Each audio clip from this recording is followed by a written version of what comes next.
नमस्कार, हिमाचल समाचार में आपका स्वागत है। आज के मुख्य समाचार।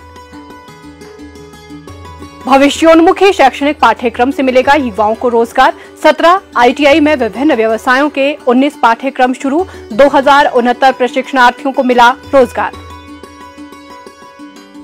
शहीद सैनिकों के आश्रितों को दी जाने वाली अनुग्रह राशि की दरों में सम्मानजनक वृद्धि। भूतपूर्व सैनिकों को बुढ़ापा पेंशन के लिए 35,000 रुपए की आय सीमा समाप्त। ऊना में मिलेट से बनी मिठाइयों में खासी रुचि ले रहे लोग। मोटे अनाज से बने खाद्य पदार्थ पोषक तत्वों से हैं भरपूर। और अब समाचार विस्तार से। बदलते परिवेश के साथ शिक्षा के क्षेत्र में भी बदलाव आया है। सूचना प्रौद्योगिकी के बढ़ते उपयोग से इस क्षेत्र से संबंधित नए पाठ्यक्रम शुरू करना समय की मांग है। वर्तमान प्रदेश सरकार मुख्यमंत्री ठाकुर सुखविंदर सिंह सुक्खू के दूरदर्शी नेतृत्व में शिक्षा क्षेत्र में अत्याधुनिक पाठ्यक्रम शुरू करने की दिशा में आगे बढ़ रही है। मुख्यमंत्री का मानना है कि आधुनिक व भविष्योन्मुखी विषयों से संबंधित शिक्षा से युवाओं को रोजगार व स्वरोजगार से जोड़ने में मदद मिलेगी और उनकी ऊर्जा का भी बेहतर दोहन किया जा सकता है। इंटरनेट ऑफ थिंग्स, मेक्ट्रोनिक्स, सौर टेक्नीशियन तथा इलेक्ट्रिक व्हीकल मैकेनिक जैसे नए क्षेत्रों में रोजगार व स्वरोजगार की अपार संभावनाएं हैं। प्रदेश सरकार इन क्षेत्रों में युवाओं को शिक्षित व प्रशिक्षित करने के लिए विशेष प्रोत्साहन प्रदान कर रही है। इसी का परिणाम है कि वर्ष 2023-24 के दौरान राज्य के 17 राजकीय औद्योगिक प्रशिक्षण संस्थानों में आधुनिक प्रासंगिक व्यवसायों की 19 इकाइयां शुरू की गई हैं। इनमें ITI रैल, ऊना, पालमपुर, शाहपुर, नगरोटा, बगवा, पंडोगा, नाहन, गरनोटा, प्रगतिनगर, घुमारवी, अर्की, सुन्नी, जुब्बल, सुंदरनगर, नालागढ़, शमशी और बालकरूपी शामिल है। प्रदेश सरकार हिमाचल को हरित ऊर्जा राज्य बनाने का लक्ष्य लेकर आगे बढ़ रही है। इसके लिए विद्युत चालित वाहनों के अधिकाधिक उपयोग तथा सौर ऊर्जा संयंत्र स्थापित करने के लिए युवाओं को प्रोत्साहन प्रदान किया जा रहा है। इस तरह के नए पाठ्यक्रम शुरू होने से इन क्षेत्रों में विशेषज्ञ व प्रशिक्षित मानव संसाधन प्रदेश में ही उपलब्ध हो सकेगा। महाविद्यालय स्तर पर भी नए पाठ्यक्रमों के माध्यम से युवाओं को भविष्य की चुनौतियों के अनुरूप तैयार किया जा रहा है। राजकीय हाइड्रो इंजीनियरिंग महाविद्यालय बंदला में कंप्यूटर साइंस एवं इंजीनियरिंग, आर्टिफिशियल इंटेलिजेंस एवं डाटा साइंस, राजकीय बहुतकनीकी संस्थान रोहड़ू में कंप्यूटर इंजीनियरिंग एवं IEOT डिप्लोमा कोर्स तथा राजकीय बहुतकनीकी संस्थान चंबा में मेक्ट्रोनिक्स डिप्लोमा कोर्स शैक्षणिक सत्र 2023-24 से आरंभ कर दिए गए हैं। इनमें लगभग 100% प्रवेश दर्ज हुआ है। इसके अतिरिक्त अटल बिहारी वाजपेयी राजकीय इंजीनियरिंग कॉलेज प्रगति नगर में इलेक्ट्रॉनिक्स एवं कम्युनिकेशन इंजीनियरिंग का डिप्लोमा कोर्स इसी शैक्षणिक सत्र से आरंभ किया गया है। पाठ्यक्रम पूरा होने के उपरांत युवाओं को रोजगार उपलब्ध करवाने के दृष्टिगत भी ठोस कदम उठाए जा रहे हैं। वर्तमान प्रदेश सरकार के कार्यकाल के दौरान सभी सरकारी इंजीनियरिंग कॉलेजों, फार्मेसी महाविद्यालयों, बहुतकनीकी और औद्योगिक प्रशिक्षण संस्थानों से लगभग 2069 प्रशिक्षणार्थियों को विभिन्न औद्योगिक इकाइयों में रोजगार मेले, कैंपस साक्षात्कार व संयुक्त कैंपस साक्षात्कार के माध्यम से रोजगार उपलब्ध करवाए गए हैं। मुख्यमंत्री ठाकुर सुखविंदर सिंह सुक्खू का कहना है कि प्रदेश के युवा ऊर्जा एवं उत्साह से भरपूर है और उन्हें भविष्योन्मुखी पाठ्यक्रमों से जोड़ते हुए पारंगत करने की आवश्यकता है। इससे वे स्वयं तो रोजगार व स्वरोजगार प्राप्त ही कर सकते हैं, वहीं प्रदेश के तीव्र विकास में भी अपना उल्लेखनीय योगदान देने के लिए सक्षम बन सकेंगे। हिमाचल प्रदेश को देवभूमि के साथ साथ वीर भूमि भी कहा जाता है। प्रदेश से हजारों युवा देश की सरहदों की रक्षा के लिए सेना में अपनी सेवाएं प्रदान करने के लिए तत्पर रहते हैं। वीर सैनिकों एवं उनके आश्रितों के कल्याण के लिए प्रदेश सरकार द्वारा अनेक योजनाएं संचालित की जा रही हैं। वर्तमान प्रदेश सरकार ने युद्ध अथवा सैन्य ऑपरेशन के समय शहीद हुए या दिव्यांग सैनिकों के आश्रितों को दी जाने वाली अनुग्रह राशि की दरों में सम्मानजनक वृद्धि की है। युद्ध या युद्ध जैसी परिस्थितियों में शहीद सैनिक, जिनमें सशस्त्र सेना व अर्धसैनिक बलों के जवान शामिल हैं, उन्हें पूर्व में प्रदत्त 20 लाख रुपए की अनुग्रह राशि को बढ़ाकर 30 लाख रुपए किया गया है। इसी प्रकार बीमारी या किन्हीं अन्य कारणों से मृत्यु की स्थिति में सैनिक के आश्रितों को प्रदत्त अनुग्रह राशि को 5 लाख रुपए से बढ़ाकर 7.5 लाख रुपए किया गया है। 50% या इससे अधिक दिव्यांगता वाले सैनिक जो इस कारण सेवानिवृत्त हुए हों, उन्हें दी जाने वाली अनुग्रह राशि को 2.5 लाख रुपए से बढ़ाकर 3,75,000 रुपए किया गया है।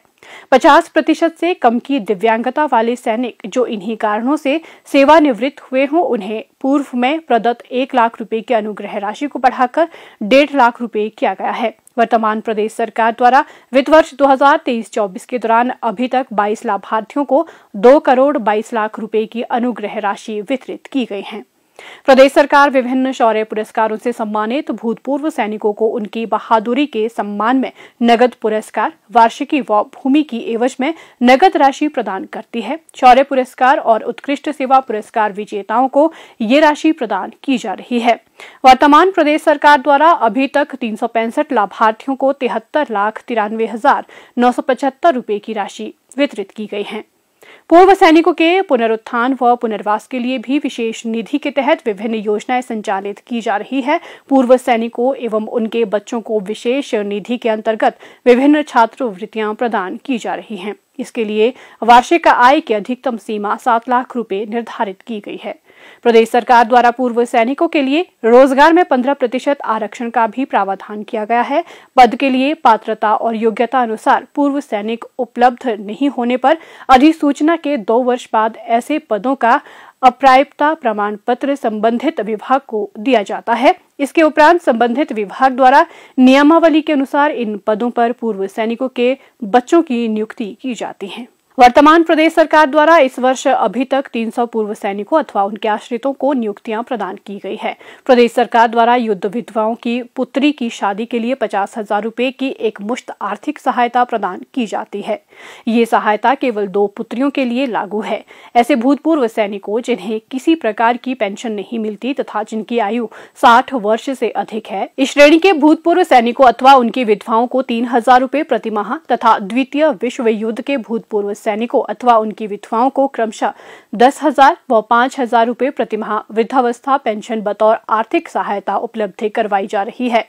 वर्तमान प्रदेश सरकार द्वारा इस वित्त वर्ष में अभी तक 1,162 लाभार्थियों को 1,48,34,969 रुपए के लाभ प्रदान किए गए हैं। वर्तमान सरकार ने बुढ़ापा पेंशन के लिए 35,000 रुपए की आय सीमा को भी 2 सितंबर 2023 से समाप्त कर दिया है। मुख्यमंत्री ठाकुर सुखविंदर सिंह सुक्खू का कहना है कि हमारे वीर सैनिक देश की सरहदों को सुरक्षित रखने में अपना सर्वस्व बलिदान करने के लिए तत्पर रहते हैं। इसी कारण हम सभी स्वयं को सुरक्षित महसूस कर पाते हैं। प्रदेश सरकार इन वीर जवानों, पूर्व सैनिकों एवं उनके आश्रितों के कल्याण के लिए प्रतिबद्ध है। हमारी सरकार ने पूर्व सैनिकों के लिए आरक्षित 15% पदों को प्राथमिकता के आधार पर भरने का प्रावधान अपने प्रथम बजट में ही किया है। पिछले कुछ समय से मोटे अनाज के प्रति लोगों में जागरूकता बढ़ी है। पौष्टिकता व अन्य गुणों के कारण लोगों का रुझान मोटे अनाज व इनसे बने उत्पादों की ओर बढ़ा है। प्रदेश में त्योहारी सीजन के दृष्टिगत बाजार में तरह तरह की मिठाइयां बनना आरंभ हो गई हैं। ऐसे में स्वयं सहायता समूह भी अपने हाथों से निर्मित उत्पादों को बाजार में उतार रहे हैं, जिनकी खरीदारी में लोग विशेष रुचि ले रहे हैं। वर्ष 2023 को अंतर्राष्ट्रीय मिलेट्स वर्ष घोषित होने के उपरांत जिला ऊना में भी मिलेट्स के प्रति लोगों की जागरूकता बढ़ रही है। ऊना जिला के स्वयं सहायता समूहों द्वारा मोटे अनाज से बनी मिठाइयां तथा अन्य खाद्य पदार्थ बनाए जा रहे हैं। मोटे अनाज से बनी हुई मिठाइयां व खाद्य पदार्थों को लोगों द्वारा काफी पसंद किया जा रहा है। मोटे अनाज से बनी मिठाइयां व खाद्य पदार्थ स्वादिष्ट व पौष्टिक ही नहीं बल्कि स्वास्थ्य के लिए भी काफी लाभकारी होते हैं। ऊना विकासखंड के बनगढ़ गांव के गुरु रविदास स्वयं सहायता समूह की प्रधान श्रीमती कृष्णा देवी ने बताया कि वर्ष 2014 में कृषि प्रौद्योगिकी प्रबंधन एजेंसी आत्मा के माध्यम से उनका स्वयं सहायता समूह बनाया गया था। उन्होंने बताया कि वे बाजरा और रागी के प्रतिदिन 5 से 7 किलोग्राम बिस्किट तैयार करती है, जिन्हें लोग घर से ही खरीद कर ले जाते हैं। उन्होंने बताया कि अब उन्हें मोटे अनाज से बनने वाले लड्डू, बर्फी इत्यादि मिठाइयों के घर पर ही ऑर्डर मिल रहे हैं, जिससे वे आर्थिक तौर पर भी सशक्त हो रही हैं। हमने मिलेट के ऊपर अभी पिछले साल मिलेट के ऊपर हम ट्रेनिंग लेकर आए मशोबरा में, जो हमारे को आत्मा वालों ने भेजा था। वहाँ पे 2 लेडीजों डिस्ट्रिक्ट ऊना की गई थी, तो वहाँ पे हमने मिलेट के बारे में प्रैक्टिकल सीखा है।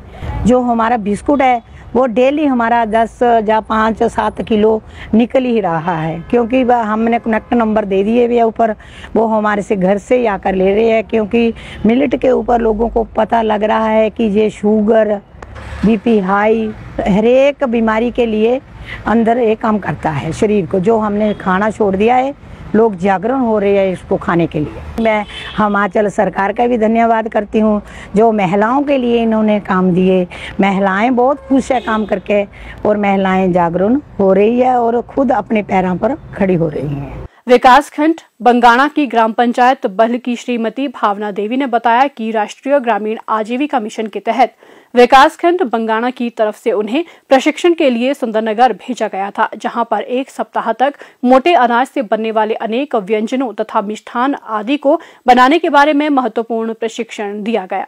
हमारा जो ग्रुप है, हम 5 लेडी गई थी सुंदर, जैसे हम 3 कर रहे हैं। हमारे अलग अलग समूह है और हम अलग अलग पंचायत से हैं। 2 एक लठियानी से और 1 तनों से और 1 पल से है। हम एक ही जगह अपना काम करते हैं। अब हम प्रोडक्ट बना रहे हैं, जैसे बाजरे के लड्डू और रागी की बर्फी।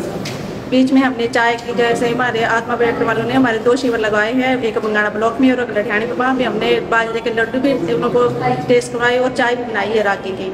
वहाँ से हमें प्लस पॉइंट मिला, तो हमें आत्मनिर्भर बनने का एक और मौका मिला, जैसे हम उसको आगे ले चले। जैसे हमने ऑर्डर अभी 70 kg ऑर्डर हमने डिस्पैच कर दिया है, मतलब भेज दिया है लोगों को। जिसमें 5 किलो हमने सुंदरनगर भेजा है और 5 किलो अलग भेजा और 9 किलो अलग भेजा है सुंदरनगर से। अभी वहाँ से और डिमांड आने की उम्मीद पूरी है, क्योंकि वहाँ के जो भी स्टाफ है उनको हमारे प्रोडक्ट बड़े अच्छे लग रहे हैं। हिमाचल समाचार देखने के लिए सब्सक्राइब करें यूट्यूब चैनल हिमाचल समाचार, फॉलो करें x@DPRHP, लाइक करें Facebook page information and public relations department Himachal Pradesh, follow करें इंस्टाग्राम @DIPR हिमाचल, विजिट करें वेबसाइट www.himachalpr.gov.in। इस अंक में इतना ही। कल फिर होगी मुलाकात, दीजिए इजाजत, नमस्कार।